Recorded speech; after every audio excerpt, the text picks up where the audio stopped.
Commander Vexthari stared at the holographic display floating above the war room table. The blue light cast strange shadows across his scaled face as he studied the casualty reports from Kepler 442b. The numbers made no sense.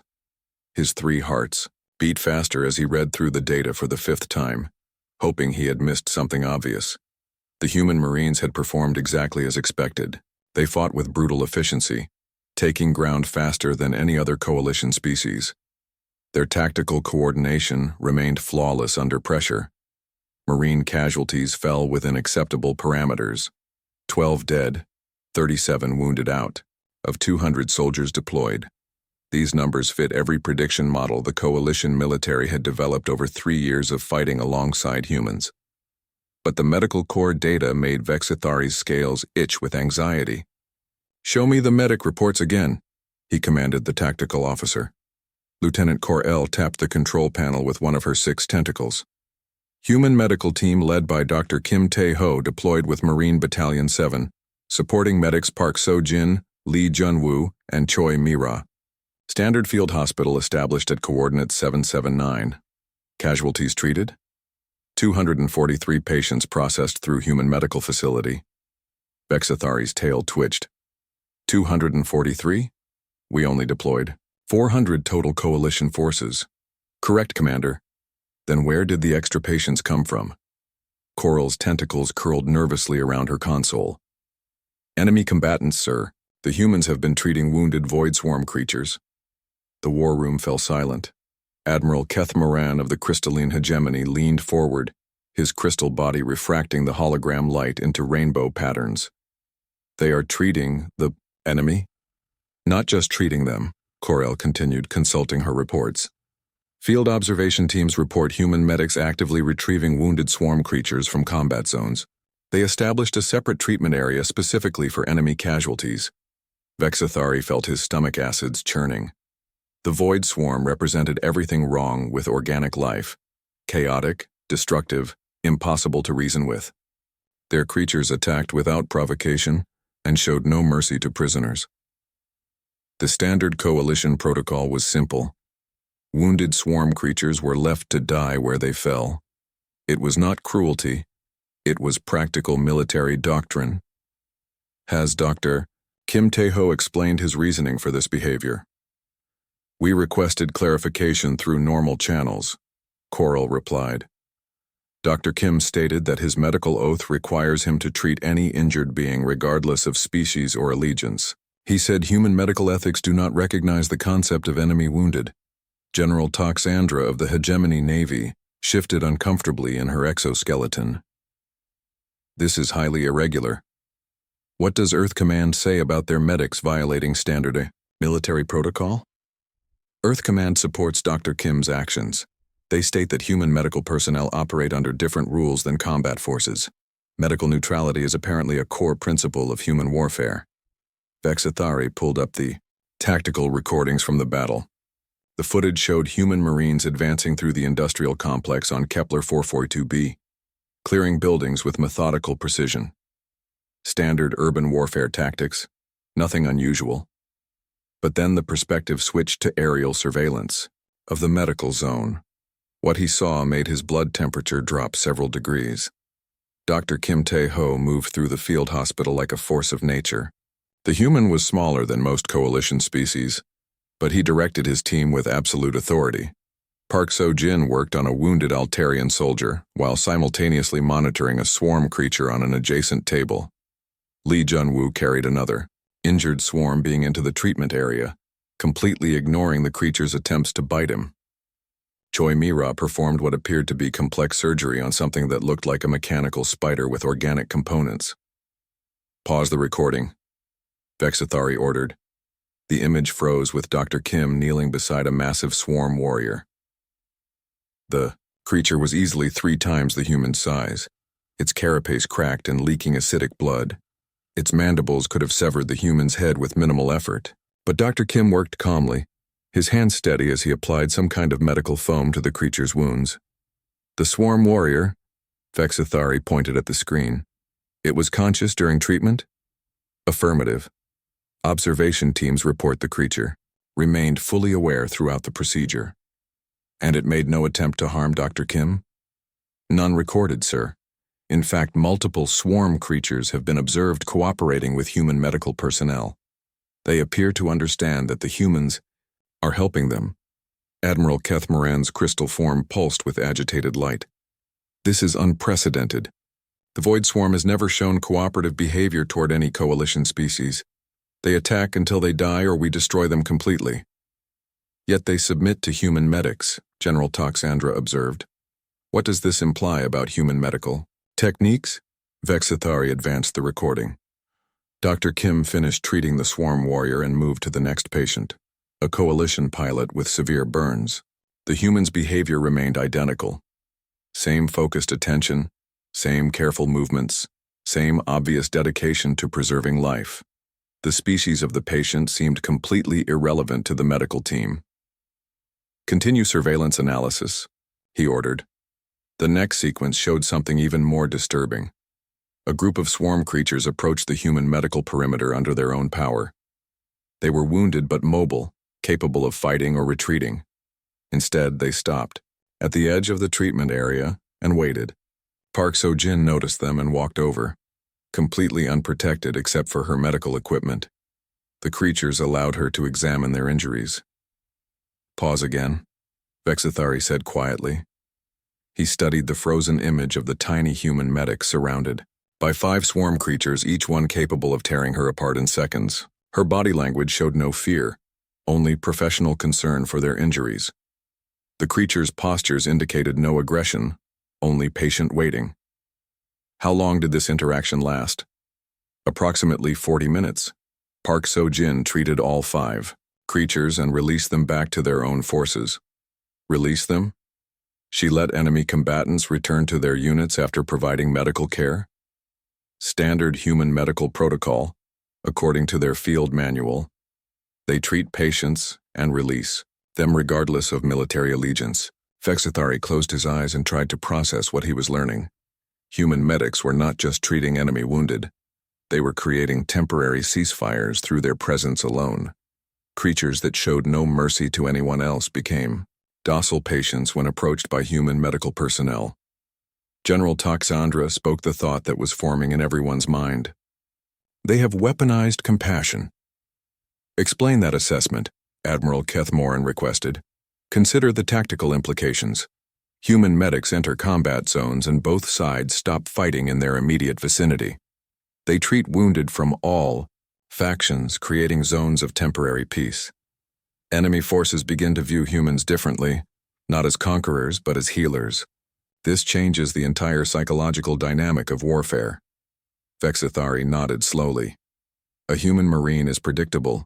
Marines follow orders, engage enemies, complete objectives. We understand their behavior because it follows rational military doctrine. But human medics follow different orders, Corel added. Orders that apparently supersede military logic. What kind of orders? According to Dr. Kim's personnel file, human medical training includes something called the Hippocratic Oath. It requires medical personnel to do no harm and to preserve life whenever possible. This oath appears to take precedence over all other considerations, including military objectives. The implications hit Vexithari like a physical blow. Human medics were not operating as military personnel at all. They were operating as something the Coalition had never encountered before. Warriors whose primary weapon was the refusal to let anyone die. How many Coalition worlds now have human medical teams assigned? He asked. 47 worlds have requested human medical support. The waiting list contains over 200 additional requests. And Earth Command's response to these requests? They are expanding their medical training programs and building more hospital ships. They seem pleased that other species want their medical assistance.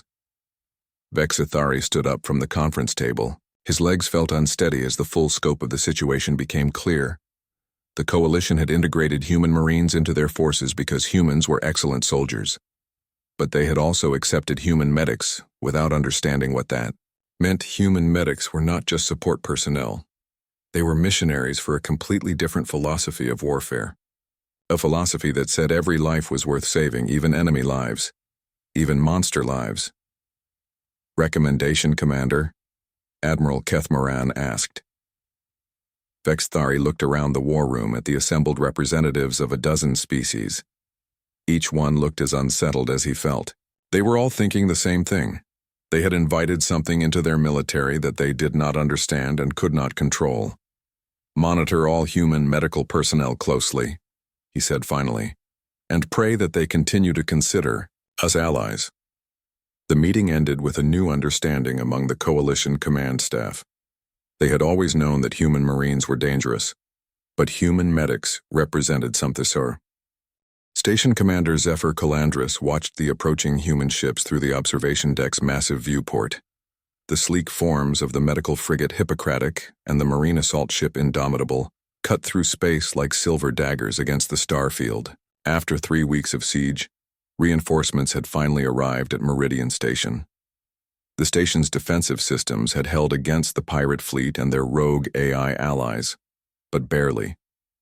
50,000 civilians remained trapped inside the station's protective barriers while enemy forces controlled the outer docking rings and manufacturing sectors. Food supplies would last another week. Medical supplies had run out 2 days ago. Incoming transmission from the human fleet, announced Communications Officer Velthar. Put it through. The holographic display activated, showing the face of a human female with kind eyes and graying hair. Meridian Station Control. This is Dr. Yoon Hyun Suk, Chief Medical Officer of the UES Hippocratic. We are prepared to begin emergency medical assistance immediately. Calandris felt his breathing. Sacs expand with relief. Dr. Yoon, we have over 300 wounded civilians requiring immediate attention. Our medical bay is overwhelmed. Understood. We will establish a field hospital in your main cargo bay within 2 hours.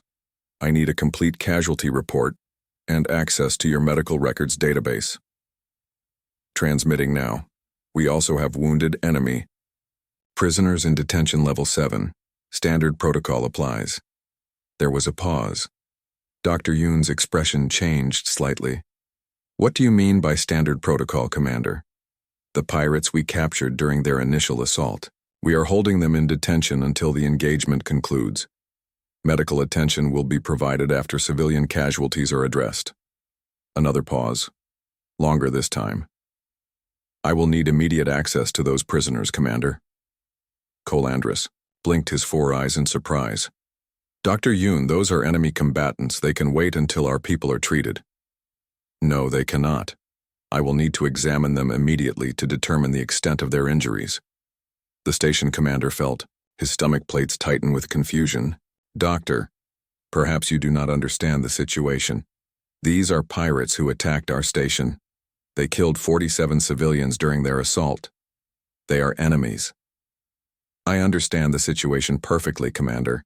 They are wounded people who require medical attention. That is all that matters to me. Calandris looked around the command center. His staff exchanged confused glances.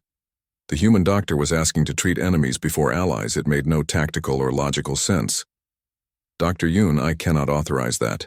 Military protocol requires civilian casualties to receive priority over enemy prisoners. The human woman's voice remained calm but firm. Commander, human medical protocol requires all wounded to receive equal treatment regardless of their allegiance. If you cannot provide access to the detained wounded, my team will establish our field hospital in the contested zone. The contested zone? Doctor, that area is under active enemy fire. Yes, I am aware. We will set up our medical facility between your forces and the pirate positions. That way we can treat wounded from both sides.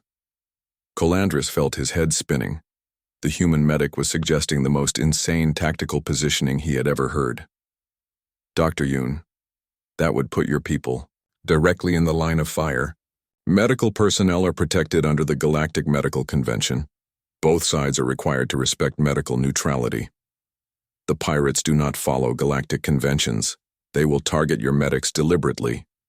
Then we will find out how committed they are to their position. My team is already preparing to deploy. The communication channel closed. Calandris stared at the empty holographic display for several seconds, trying to process what had just happened. The human medic had essentially told him that she was going to walk into an active battlefield to treat people shooting at each other.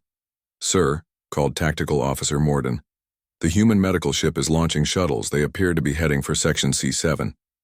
Calandris brought up the tactical display. Section C7 was the most contested area of the station, where coalition forces and pirates had been exchanging fire for 2 weeks. It was a maze of corridors and cargo bays with no clear lines of control. Deploying medical facilities there would be tactical suicide. "Open a channel to Dr. Yoon," he ordered. The human doctor appeared on screen again.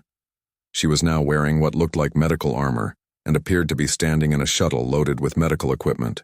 "Dr. Yoon, please reconsider this deployment. My tactical team can clear a secure area for your hospital." "Thank you for the offer, Commander, but we prefer to work in neutral territory. It makes patients more comfortable when they know they are not in anyone's tactical control." "There is no neutral territory on this station. There will be in about 30 minutes. The shuttle bay doors of the Hippocratic opened and 4 medical shuttles launched toward the station. Calandris watched in horrified fascination as they approached the most dangerous section of the facility. He expected pirate fighters to intercept them immediately. Instead, the shooting stopped. "Tactical, are you reading this correctly?" "Yes, sir. All weapons fire in Section C7 has ceased. Both coalition and pirate forces appear to have stopped shooting." On the main display, Calandris watched human medics emerge from their shuttles and begin setting up equipment in what had been a combat zone 30 seconds earlier. Dr. Yoon walked calmly through the area, apparently oblivious to the dozens of weapons trained on her from both sides. "Medical personnel to all combatants," came Dr. Yoon's voice over the general communication channel. "We are establishing a treatment facility in this area. All wounded are welcome regardless of affiliation. Please maintain the ceasefire in this zone to allow medical operations." What happened next would be remembered in tactical manuals for decades. Coalition soldiers began emerging from their defensive positions, carrying wounded comrades. At the same time, pirates appeared from the opposite direction with their own injured. The two groups that had been trying to kill each other for 3 weeks walked past each other to reach the human medical team. Dr. Yoon and her medics, Jang Young-min, Seo Da-young, and Han Woo-jin, began treating patients without any apparent awareness of which side they belonged to. A pirate with a severed arm was placed on a medical table next to a coalition engineer with radiation burns. Both received identical care from the human medics. "Sir," Morden said quietly, "I am reading additional life signs approaching the medical area." "From which faction?" "Both factions, sir. It appears that word of the human medical facility is spreading. Wounded from throughout the contested zones are making their way there."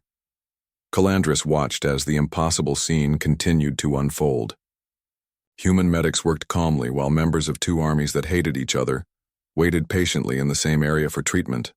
No one was fighting. No one was even arguing. "Dr. Yoon," he called over the comm. "Yes, Commander? How are you maintaining order in that area?" "We are not maintaining anything, Commander. People tend to behave reasonably when they are receiving medical care. A coalition soldier was arguing with a pirate about something." Calandris tensed, expecting violence. Instead, medic Han Woo-jin approached them and said something. Both combatants immediately stopped arguing and helped each other move a wounded civilian to a treatment table. "What did your medic tell them?" I imagine he asked. "Them to help with the wounded. People usually want to help when you ask them properly." Over the next 6 hours, Calandris watched his understanding of warfare completely collapse. The human medical team treated over 200 patients from both sides of the conflict. More importantly, they created something he had never seen before, a space where enemies became just wounded people who needed help. The psychological impact was devastating to the pirate forces.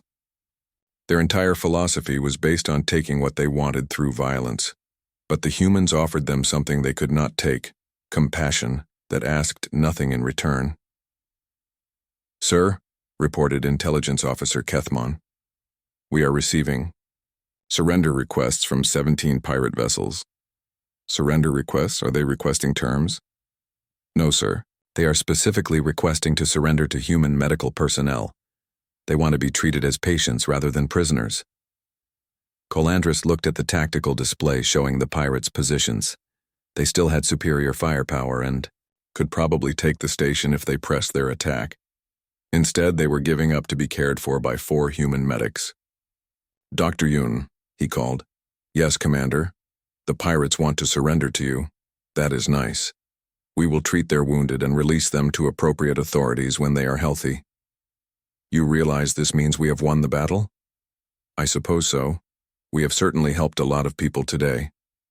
The siege of Meridian Station ended not with a final assault or negotiated treaty, but with enemy forces abandoning their ships to receive medical care from humans who treated them exactly the same as their own allies. That night, Colandris filed the most disturbing report of his career. He wrote about human medics who had weaponized compassion so effectively that enemies literally surrendered just to experience it. He wrote about medical personnel who created zones of peace in active combat areas simply by being there. Admiral Quarthen of the Hegemony Navy floated in his command chair aboard the orbital platform above Zarion 7th, watching the planet's surface through the tactical display. The mining world looked peaceful from space, its brown continents and blue ocean showing no sign of the disaster unfolding below. 3 million Zarionians were dying from a plague that had appeared suddenly and spread faster than any known pathogen. The Galactic Health Organization had implemented Protocol 7. Complete planetary quarantine until a vaccine could be developed. Standard procedure required all personnel to maintain safe distance from infected populations, while research teams worked in sterile laboratory environments. The process typically took 2 to 3 years for a new plague. The natives would be mostly dead by then, but that was an acceptable loss compared to allowing the disease to spread to other worlds. "Admiral," called Communications Officer Threndal. "Human medical vessel approaching the quarantine perimeter." Quarthen activated the display showing the approaching ship.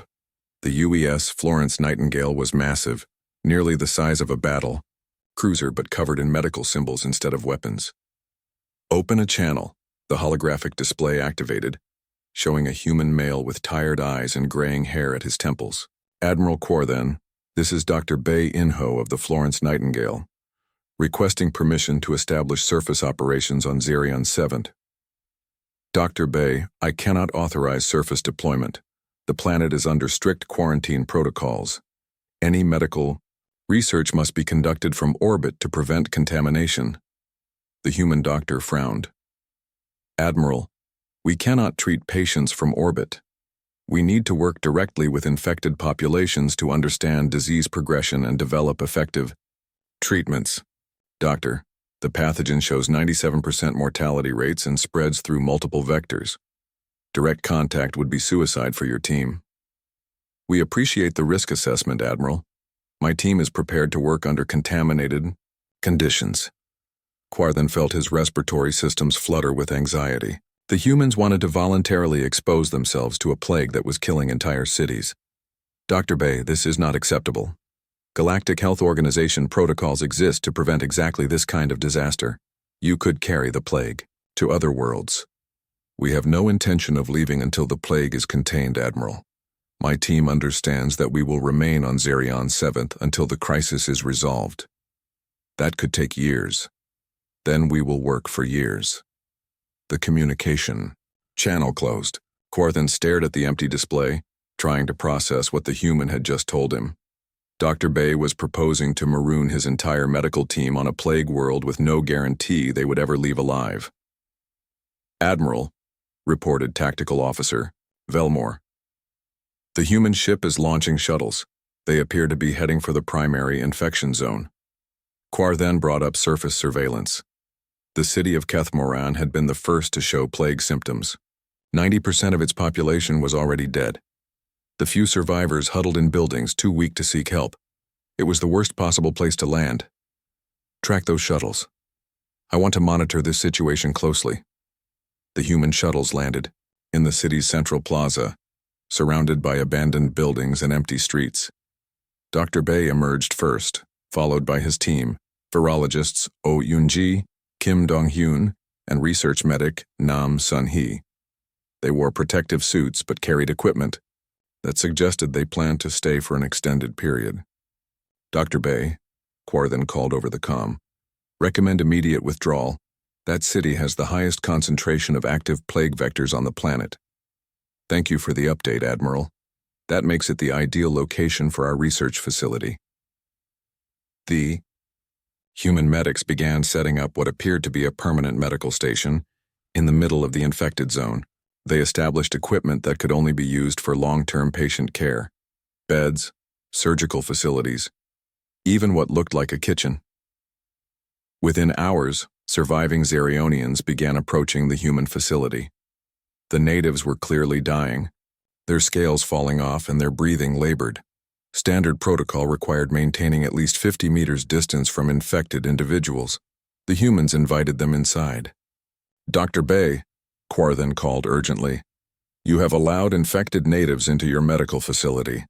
This violates every quarantine protocol in the Galactic Medical Manual. Admiral, we cannot treat patients who are standing 50 meters away. Effective medical care requires direct contact with infected individuals. You will become infected yourself. Probably, but that will allow us to understand the disease progression from a personal perspective. Quar then felt his circulatory system seize with shock. The human medic had just casually acknowledged that he expected to catch the plague and was treating this as a research advantage. Over the following days, the situation became increasingly incomprehensible. The human medics worked 18-hour shifts treating Zeronian patients, slept in the same buildings as infected individuals, and shared meals with plague victims to maintain their morale. Dr. Oh Yunji conducted her research by sitting beside dying patients and recording their symptoms in real time. Kim Dong-hyun established a laboratory inside the medical facility, surrounded by active plague victims. Nam Sun-hee organized social activities for patients who were strong enough to participate, Admiral, reported Medical Officer Colthane. I am reading highly irregular data from the human facility. What kind of irregularities? Patient mortality rates in areas around the human medical station are dropping significantly. The plague progression appears to be slowing. Quar then studied the data streams. The information made no medical sense. Plague mortality rates in the human treatment zone had dropped from 97% to 60% in just 2 weeks. Dr. Bay, he called, we are reading unusual medical data from your facility. What treatment protocols are you using? Standard, supportive care, Admiral. We are treating symptoms and providing nutrition and hydration support. That should not significantly impact plague mortality rates. We have made one modification to standard protocol. We noticed that patients who maintained social contact with others recovered faster than those kept in isolation. Quar then checked his data again. Social contact with infected individuals should increase transmission rates, not improve recovery. That appears to be incorrect, Admiral. Dr. O observed that patients who were isolated from their families showed rapid deterioration in both physical and mental health. When we restructured the facility to encourage family visits and social interaction, recovery rates improved dramatically. The Admiral pulled up surveillance of the human medical facility. What he saw defied everything he understood about plague management. The humans had turned their medical station into something resembling a community center. Patients who were strong enough to walk around helped care for those who were bedridden. Families gathered around sick relatives. Children played in common areas while receiving treatment. It looked exactly like what quarantine protocols were designed to prevent: massive social interaction during active plague conditions. Dr. Bay, your facility appears to be operating as a social gathering space rather than a medical isolation unit. That is correct, Admiral. We discovered that the plague progression is significantly impacted by the patient's mental and emotional state. Isolated patients lose hope and die faster. Patients who maintain social connections fight the disease more effectively. But social interaction increases transmission rates, only if the social interaction occurs in uncontrolled environments. When patients gather in a medical facility with proper supportive care, transmission rates remain manageable, while recovery rates improve. Dr. O's voice joined the conversation. Admiral, we have identified the key factor in plague progression: The disease attacks the immune system most effectively in patients who are experiencing social isolation and depression. When patients maintain social bonds and receive emotional support, their immune systems function significantly better. Kaur then stared at the data scrolling across his displays. The human medics were treating the plague not just as a biological problem, but as a social and psychological problem. They were addressing the disease by strengthening the very human connections that quarantine protocols were designed to break. Dr. Bay, other medical teams are reporting similar results using your modified protocols. Plague progression rates are dropping across multiple treatment sites. Excellent. We are preparing to publish our findings in the Galactic Medical Journal. How long until you can declare the plague contained? At current progression rates, approximately 6 weeks. We should be able to lift quarantine protocols by then. 6 weeks instead of 3 years. The humans had reduced plague containment time by 95% simply by refusing to treat patients as isolated biological specimens. But the most disturbing part of their methodology was not the improved medical outcomes. It was the philosophical implications.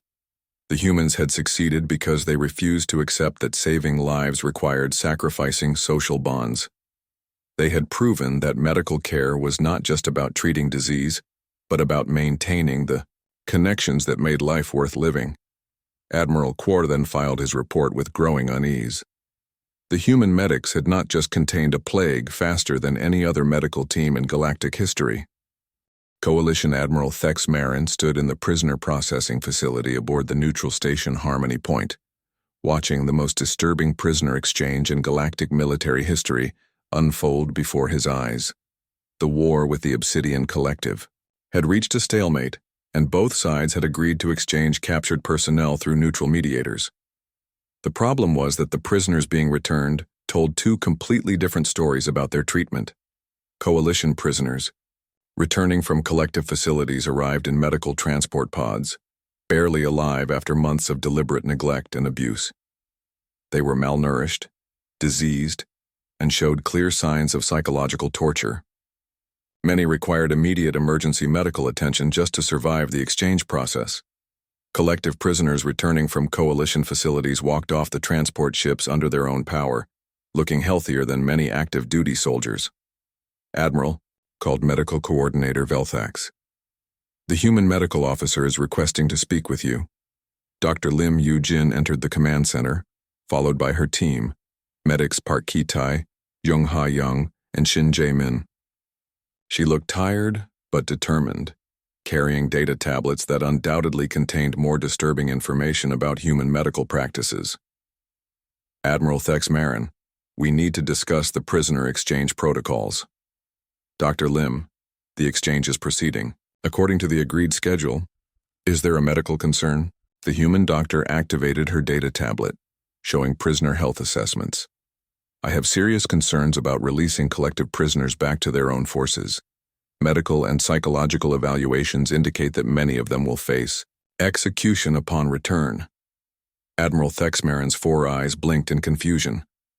Dr. Lim, that is not our concern. Once prisoners are exchanged, their treatment becomes the responsibility of their own military command. It becomes our concern when we are knowingly sending people to their deaths. These are enemy combatants who were captured while attacking coalition forces. Their welfare after exchange is not our responsibility. Dr. Lim's expression hardened. Admiral, we have been providing medical care to these individuals for months. They are our patients. I cannot release patients to situations where they will be harmed. The Admiral felt his breathing sacs constrict with frustration. The human medic was objecting to a standard prisoner exchange on medical grounds. Dr. Lim, military prisoner exchanges are governed by the Galactic Convention on Military Prisoners, not medical ethics. Medical ethics supersede military conventions when there is a conflict between them. Admiral Thex Marin pulled up the prisoner files on his display. 237 collective prisoners had been held at various coalition facilities during the war. All had been treated by human medical teams. According to the records, they had received standard medical care, adequate nutrition, and psychological support. But as he read through the detailed reports, he began to understand why Dr. Lim was concerned. The human medics had not just kept the prisoners alive. They had treated them better than most coalition soldiers were treated in active service. Dr. Lim, explain your assessment of prisoner psychological states.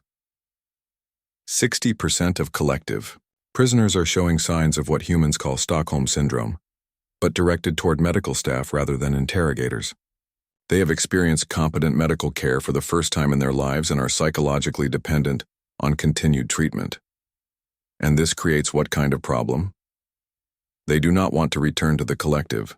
43 prisoners have formally requested political asylum specifically to remain under human medical care. Admiral Thex Marin studied the prisoner psychological profiles. The data showed something unprecedented in galactic military history. Enemy prisoners who preferred captivity to freedom because their captors treated them better than their own government. Medical Officer Park Kite approached the Admiral. "Sir, we have been monitoring collective military communications. Returned prisoners are being classified as contaminated by human medical practices. The Collective Military Command considers exposure to coalition medical care to be a form of psychological warfare." Psychological warfare? Dr. Lim nodded grimly. "Our prisoners have seen what proper medical care looks like. When they return to collective facilities where sick and injured personnel are considered expendable, the contrast becomes obvious. They start questioning why their own government accepts preventable deaths as normal." The Admiral brought up intelligence reports from previous prisoner exchanges. Coalition prisoners returned from collective facilities showed predictable psychological patterns: trauma, anger, desire for revenge against their captors. But collective prisoners returning from human medical care showed the opposite pattern: gratitude toward their captors and distrust of their own military leadership. Dr. Lim, what are you recommending? Cancel the prisoner exchange. These individuals cannot safely return to collective custody. Doctor, we cannot hold enemy prisoners indefinitely based on speculation about their treatment after release. It is not speculation, Admiral. We have intercepted communications indicating that returned prisoners are being executed for collaboration with coalition forces. Admiral Thex Marin felt his stomach acids churning. The prisoner exchange was failing because human medics had treated enemy prisoners so well that their own government considered them traitors. Show me the intercepted communications. The data appeared on his display, coded collective military transmissions discussing the disposition of returned personnel. The language was clinical, but the meaning was clear. Prisoners who had been exposed to human medical care were considered security risks and were being eliminated upon return. How many returned prisoners have been executed? All of them, Admiral. Every collective prisoner we have released has been killed within 72 hours of return. The command center fell silent. Admiral Thex Marin stared at the data, trying to process the implications. The coalition was not exchanging prisoners. They were sending people to execution by returning them to their own forces. Dr. Lim, what is different about human medical treatment that creates this problem? We treat patients as individuals with inherent value regardless of their species or political allegiance. Collective military doctrine treats personnel as expendable resources. When collective soldiers experience individual medical attention, they realize that their government's approach is not the only option. Medical Officer Young Ha Young joined the conversation. Admiral, we have documented cases of returned prisoners attempting to redefect back to coalition custody. They are willing to risk execution attempting to return to human medical care. Redefection attempts. 17 confirmed cases. Collective prisoners who were exchanged have attempted to cross back into coalition territory, specifically requesting assignment to facilities with human medical teams. Admiral Thex Marin reviewed the military intelligence files. Human medical care was not just treating enemy prisoners, it was converting them into advocates for coalition values. Prisoners who experienced human medical ethics returned to their own forces carrying proof that alternatives to collective brutality were possible. The psychological impact was devastating to collective military morale. Soldiers began to realize that capture by coalition forces might actually improve their medical care, compared to remaining in active service with their own military. Dr. Lim, Coalition Command has ordered continuation of prisoner exchanges according to established protocols. Then Coalition Command is ordering us to send our patients to execution. These are not your patients, Doctor.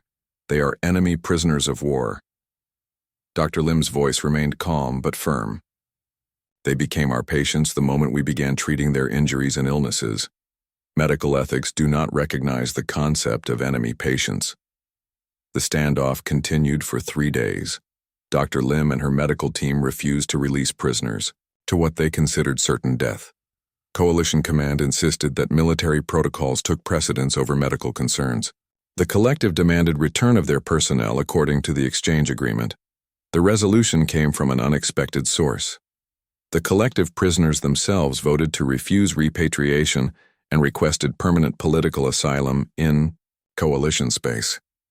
They submitted a formal declaration stating that they could not return to a military system that treated medical care as a privilege rather than a right.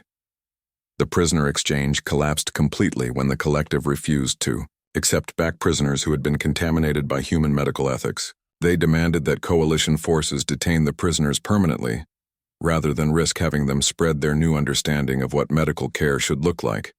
Admiral Thex Marin filed the most disturbing report of his career. He documented how human medical practices had inadvertently created the most effective psychological warfare program in galactic history. By simply treating enemy prisoners as human beings deserving of medical care, human medics had demonstrated that the collective's entire social system was built on unnecessary cruelty. The prisoners could not return home because they now carried proof that medical care, nutrition, and basic human dignity were not luxuries but basic rights that any civilization could provide, if it chose to do so. The war continued, but with a critical difference. The war ended on a Tuesday morning, when the Obsidian Collective's 7th Fleet surrendered not to coalition military forces, but to the medical frigate UES Florence Nightingale. Dr. Song Min-jun received the surrender transmission while treating wounded from both sides in what had been intended as a final decisive battle. Coalition Medical Command, this is Admiral Kexthor of the Collective 7th Fleet. We request immediate medical assistance for our wounded personnel and formal surrender to Human Medical Authority. Dr. Song looked up from the collective soldier, whose life he was saving, and activated his communication system. Admiral Kexthor, we will provide medical assistance to all wounded personnel. However, military surrenders must be processed through Coalition Command, not medical personnel. Negative, Dr. Song. We surrender specifically to Human Medical Authority. We refuse to surrender to Coalition Military Command. The implications of that statement would reshape galactic politics for the next century. The collective was not just ending the war. They were rejecting their own government in favor of the philosophical system represented by human medical ethics. 3 days later, Dr. Song stood before the Galactic Council in the Great Assembly Hall, on Neutral Station Alpha. The vast chamber contained representatives from over 200 species, all trying to understand how human medics had accidentally caused the collapse of one of the galaxy's most militaristic civilizations. Council. Moderator Velthron activated the speaking platform. Dr. Song, the Council requires clarification regarding recent events in the former collective territories. Our reports indicate that collective military forces are refusing orders from their own government and requesting integration into coalition medical programs. Dr. Song was accompanied by his senior staff, medics Yu Seo-hyun, Choi Tai-woong, and medical anthropologist Dr. Kang Na-young. They had been summoned to explain why human medical practices were causing governmental collapses across known space. Moderator Velthron, we have been providing standard medical care to all individuals regardless of their political affiliation. We are not involved in political activities. Dr. Song, 18 collective worlds have declared independence from their government specifically to request human medical assistance. How do you explain this phenomenon? Dr. Kang Na-young stepped forward. Council members, human medical practice is based on a simple principle. Every individual life has equal value and deserves equal medical attention. This principle does not recognize political boundaries or military allegiances. Ambassador Thex Voren of the Hegemony Navy leaned forward in his speaking chair. Dr. Kang, other species provide medical care as well. What makes human medical practice unique? The difference lies in our definition of acceptable loss rates. Human medical ethics do, not accept any preventable death as acceptable, regardless of the cost or difficulty of treatment. Murmurs of confusion rippled through the assembly hall. Representative Colmaron of the Trade Federation spoke next. Dr. Kang, every civilization must accept some level of acceptable losses. Medical resources are finite. Treatment decisions must be based on practical cost-benefit analysis. That is incorrect, Dr. Song replied. Medical resources are only finite if societies choose to make them finite. Human civilization made a conscious decision centuries ago that medical care is a fundamental right rather than a privilege. But the economic costs of universal medical care must be enormous. Dr. Yu Seo-hyun activated her data display. Actually, universal medical care reduces overall societal costs by preventing expensive emergency treatments and maintaining productive population levels. But cost analysis is irrelevant to medical ethical decisions. Council moderator Velthron requested clarification. Dr. Yu, please explain how cost analysis can be irrelevant to medical decisions. Human medical ethics are not based on economic calculations. They are based on the principle that individual human life cannot be assigned a monetary value. Therefore, economic considerations do not factor into treatment decisions. The assembly hall erupted in confused discussion. Representatives from dozens of species tried to process the concept of medical care that was not limited by economic constraints. Ambassador Quarthen of the Crystal Hegemony stood to address the humans. Dr. Song, your medical practices are causing massive social disruption across multiple civilizations. Collective worlds that have experienced human medical care are rejecting their own governments because they now consider their previous medical systems to be inadequate. Ambassador Quarthen, we are not responsible for other governments' medical policies.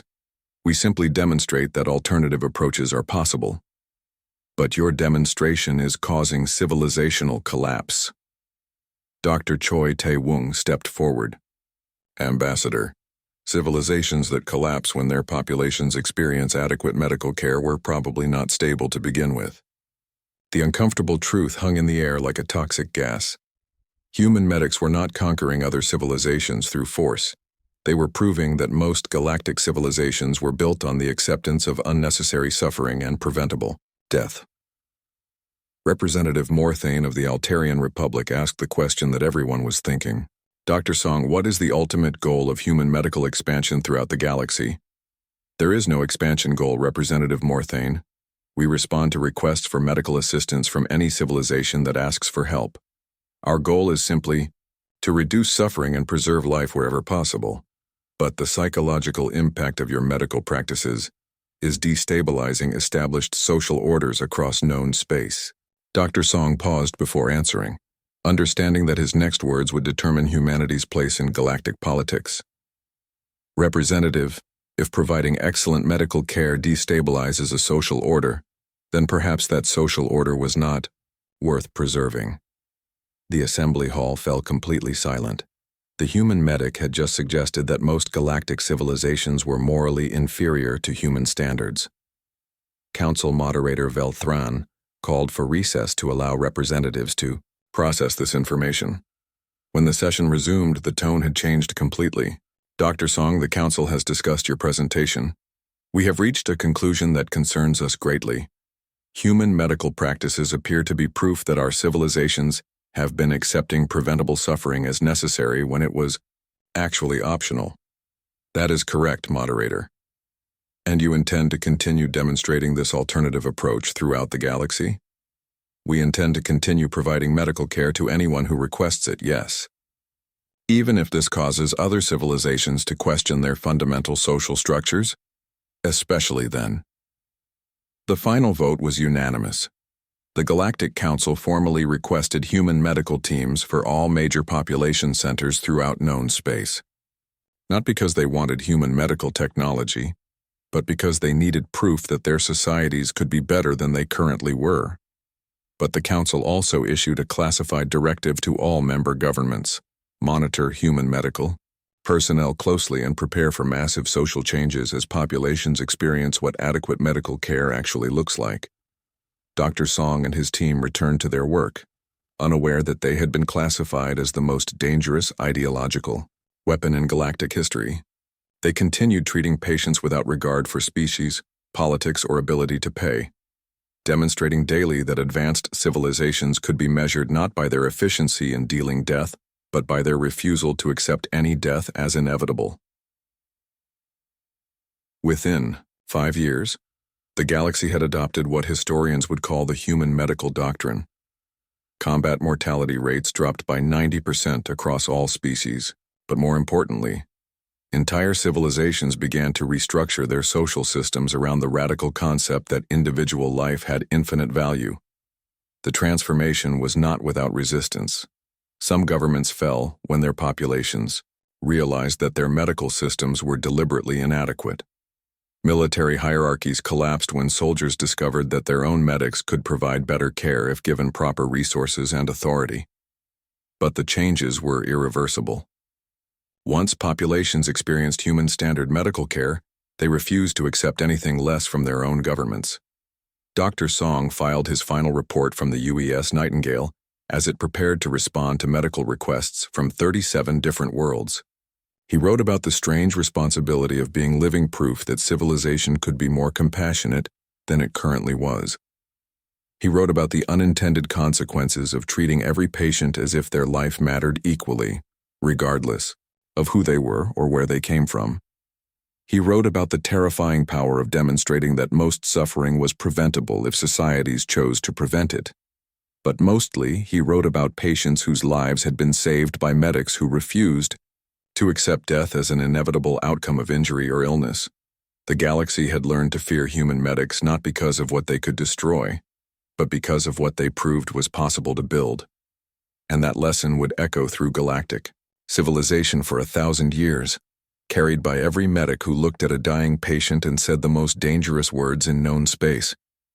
We can save them. The war was over. The real work was just beginning.